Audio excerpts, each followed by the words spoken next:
గిఫ్ట్స్ని దేవుడు ఒక పర్పస్తో ఇచ్చాడు సంఘానికి. సో మనం అర్థం చేసుకోవాల్సింది ఏంటంటే, గ్రేట్ కమిషన్ అని ఉంది చూసారా, డిసైపుల్షిప్కి ఎప్పుడు వాడేది శిష్యులుగా చేయడం అనేది.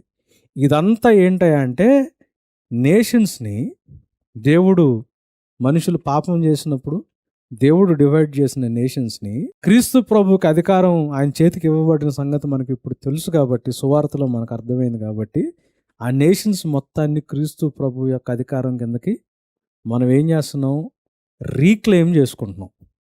ఆ రీక్లెయిమ్ చేసుకునే బాధ్యత దేవుడు మనకి ఇచ్చాడు. దాన్ని గ్రేట్ కమిషన్ అన్నాడు. సువార్త చెప్పమల్లా, శిష్యులుగా చేయమన్నాడు. సువార్త చెప్పడం అన్నది it's a very beginning process. శిష్యులుగా చేయడం అన్నది the ultimate commission of the church, the ultimate responsibility of the church.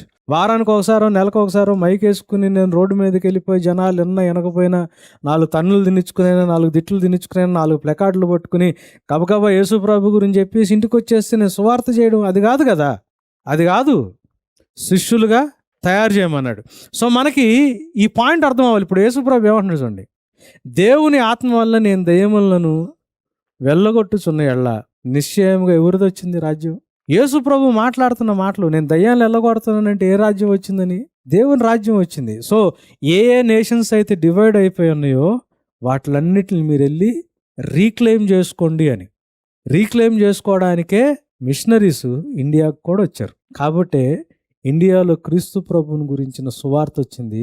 ఇండియాలో కూడా జనాలు యేసు ప్రభుకి సరెండర్ అయ్యి జీవితాల్ని దేవునికి అప్పగించడం అన్నది అందుకే స్టార్ట్ అయింది.